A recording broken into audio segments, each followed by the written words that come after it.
Across this, across the road, across what? Across the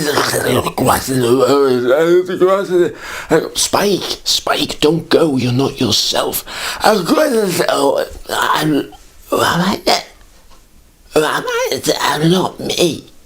not me. No, you are you, Spike, but you're drunk. You've had 26 slugs out of the beer trap in one sitting. You're drunk, Spike. I'm not drunk. I'm not drunk. What's that? What are they following me? You're drunk, Spike. It's following me around. It's following me. Oh, it's my nose. It's my own nose. I'm going across the Spike. Come away from the dual carriageway back into the hedge with us where it is safe. Oh, we're safe here. Is it? I've got my arm, man. I've got my arm, man. I've got my arm crossing it with my arm on it. On it. Spike. Your armour will not save you. Beware the lights of death. Lights? What do you mean? Yes, no lights. Lights? You mean? Lights, get on me. Lights should be on me and I'll get off. Get off me, lights. Get off, I don't scared of no lights. I'm just being sick of it. I'm sick of this. I'm going across this. Spike! If you see one light, get out of its way. It is a motorcycle. If you see two lights, get into the middle of them, and you will not be harmed. Promise us, Spike. Trust us. I promise you, I trust you. I'm going. He got run over by a Reliant. Well, he managed to get in the middle of the lights, just about, but it's a three-wheeler. Lights, wheel, dead. The moral of the story is, pissed hedgehogs shouldn't take the advice of sober friends.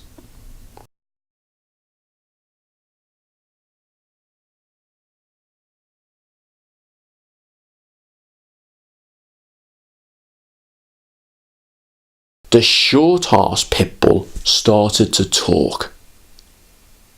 Georgie's got a little bit of a stomachache, haven't you, George? Yeah! Because George has just eaten something in the park that he shouldn't have eaten. Right, George? Yeah! Can any of you pussies hazard a guess as to what it was? Straight away, the little Yorkshire Terrier chipped in. He was on groom table number 7 getting crimped. Did he eat some chicken McNuggets that had gone off? No, he ate a hot dog. They're made from donkey's lips, pig's arses and chicken's feet then. I'm not surprised he's sick. No, a curried sausage dog. Got him. Put him in a little bun.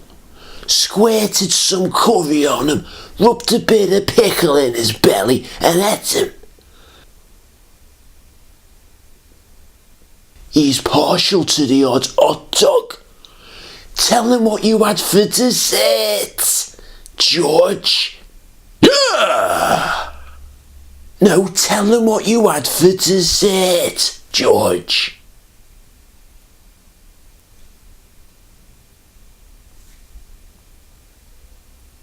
Yeah!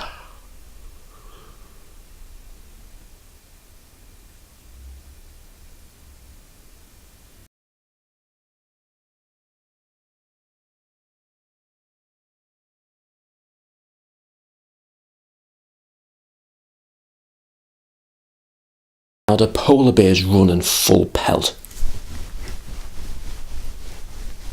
25 miles an hour. Now is the seal doing 25 miles an hour? No. Have you ever seen a seal move on land? Not the most graceful animal, are they, out of water? In the water, shit hot. Out of water, crap. The seal was like that. Looks like it's having a bloody seizure. What is fat anyway? What is fat? It's not a run. It's not a walk. It's not even a crawl. When I think of a crawl, I think of contralateral coordination. It's not a sliver. It's kind of like, they undulate. They undulate. Now, the polar bear is not undulating. Oh no, it's legging it. Seal.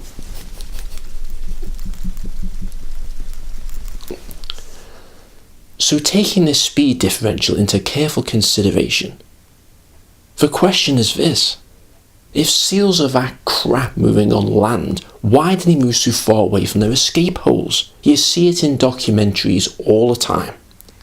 It's not called an escape hole for nothing, you know. You use it to escape from something, like a big arse polar bear. Plus, what's the benefit? If the seal moves 4 feet from his escape hole, 40 feet or 400 feet, it makes no bloody difference. It's just white nothingness. It's not like there's stuff to do. You know, the seal's not like, oh, I'll just nip over to Tesco's and get myself a gatter and an Arctic roll. There's nothing there. Or, I haven't seen that Krispy Kreme before. I'm going to go and check that Krispy Kreme out. Get myself a chocolate donut. There's nothing. It's like the construct out of the Matrix. It's just white. There's no benefit for the seal to be that far away from his escape hole, but there's a real big benefit to being close to it. Now, if I was a seal, I wouldn't come on land at all, me. Right? I'd just come to the surface of the water and gone. I wouldn't risk it. I'd rather take my chances down there with killer whales, because at least now I can move. And if it did, I wouldn't stray 60 feet away from my escape hole, right? I'd be perched on the edge of my escape hole like that. Like a bloody seesaw. Find me pivot point and balance on me belly. First sign of danger, gone.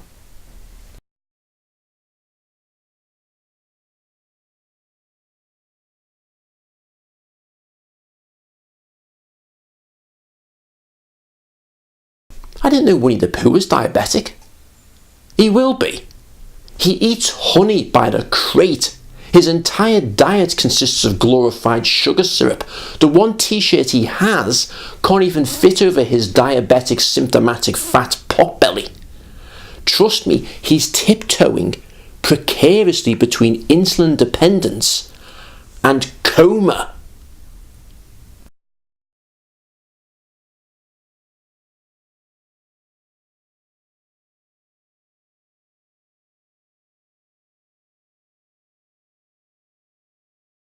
Basically, regardless of how they decide to come into the tower to get me, I'm as good as dead.